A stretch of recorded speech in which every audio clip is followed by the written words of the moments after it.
എറണാകുളം കോതമംഗലത്ത് കാട്ടാന ആക്രമണത്തിൽ കൊല്ലപ്പെട്ട എൽദോസ് വർഗീസിന്റെ കുടുംബത്തിന് നഷ്ടപരിഹാര തുക കൈമാറി.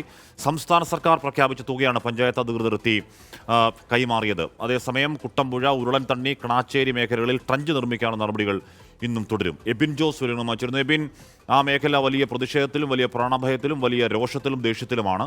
ആ അന്തരീക്ഷം മാറുന്ന സമയത്തും ഈ ട്രഞ്ച് നിർമ്മാണവും ബാക്കിയുള്ള നടപടികളൊക്കെ നിർവാദം പുരോഗമിക്കും എന്ന് പ്രതീക്ഷിക്കാമോ എബിൻ?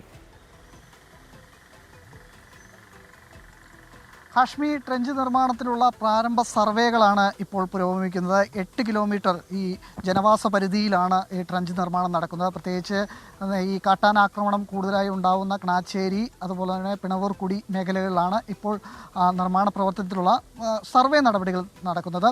അതിനുശേഷം ഈ മണ്ണ് പരിശോധനയ്ക്ക് ശേഷം മാത്രമായിരിക്കും ഈ ട്രെഞ്ച് നിർമ്മാണം നടക്കുക. ആഴത്തിൽ കുഴി കുഴിച്ച് ജനവാസ മേഖലയിൽ കാട്ടാന കടക്കാത്ത രീതിയിലുള്ള ട്രെഞ്ചുകൾ നിർമ്മിക്കുന്നത്. അതോടൊപ്പം തന്നെ കൂടുതലായി ഫെൻസിംഗ് സ്ഥാപിക്കുമെന്നും വനംവകുപ്പ് പറയുന്നു.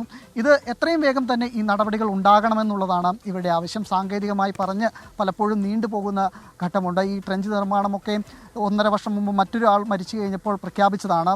അതിന് സാമ്പത്തിക സഹായം ലഭിച്ചതാണ്. പക്ഷേ വീണ്ടും പലപ്പോഴായി അലൈൻമെൻറ്റുകൾ മാറുന്നു, പല തർക്കങ്ങളുണ്ടാകുന്നു, സാങ്കേതികം പറഞ്ഞ് മാറ്റി നിർത്തപ്പെടുന്ന സാഹചര്യമുണ്ടായി.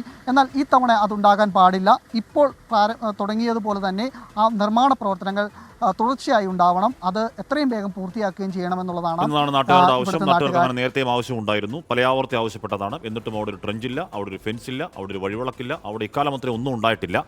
എൽദോസിന് മരണശേഷം ഇതൊക്കെ എന്തെങ്കിലുമൊക്കെ വരുമോ എന്നത് നാട്ടുകാരുടെ പ്രതീക്ഷയാണ്. നമുക്കത് കാത്തിരുന്ന് കാണുകയും ചെയ്യാം.